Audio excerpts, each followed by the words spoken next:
زما محترم و درخواست کوم ټول زندگی د الله په نافرمانی کې تیر شو، ټول زندگی اے بی سی ڈی 1 2 3 کې تیر شو. وي ورځ دې تیر په شومې کا شپله خوا خدای به کله راضي کې خانه خراب مرګ را روان دی کنه دی را روان دی کنه دی را روان. زما محترمو د دې پنجرونو راوځي د الوتو چل زده کوي د زندگی مقصد او پیژنئ. الله سره پاره دی دنیا ته را لېږلی توبه به وباسو کنه انشاءالله، توبه به وباسو کنه انشاءالله. زما محترمو دا خوشحالی نه الله راولي، غمونه الله راولي، صحت الله ورکي، بیماری الله راولي، شپه الله راولي، ورځ الله راولي، بارانونه الله وري، هواګانی الله چلی. ټول کائنات زمون او تاسو رب پیدا کړی دی او هغه رب موتا چې کوم دی څه دپاره پیدا کړي. وما خلقت الجن والانس الا ليعبدون. الله وایي ما نه دي پیدا کړي مگر جنات او انسانان خپل عبادت او بندګۍ دپاره پیدا کړي. نو چې څوک د خپل رب عبادت او بندګي نه کوي په کاروبار کې د کاروبار وخت بیل دی، د مونځ او دس وخت بیل دی.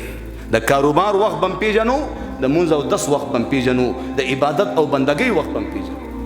نو دغه دې ته زما محترمو بیا بندګي وایي او که نه بس خپله خوښه دې ده. که موقع درته میلاو شوه خو مونځ به وکړي، که موقع میلاوه نه شوه ځکه ځایي بیا راوګرځو وربشي پته به درته ولګي. پوه شو؟ نو زما محترمو مونږ مسلمانان یو، مونږ څه شئ؟ مونږ مسلمانان کاروبار وکړو، کاروبار وکړو، لیکن چې د مسجد د منارو نه ماته آواز وشو حی علی الصلاة، حی علی الصلاة څه معنی ده؟ څه معنی ده؟ مونځ طرف ته راشي. دا چا ته وایي؟ پیریانو ته وایي، موږ ته وایي که نه حی علی الصلاة. نو چې ته کار کې لګې که نه دلته به ستا په مخامخ انسان باندې یو اثر الکی اوس هغه صحیح دی، هندو دی، بلې طبقې والا دی، پته امتحان کوي دا مسلمان دی اذان وشو مونځ له ځي که نه ځي. اوس رازق زمونږ رب دی او هغه رب د طرف نه منادي آواز وکړو حی علی الصلاة، مونځ طرف ته راشه، حی علی الفلاح، کامیابۍ طرف ته راشه.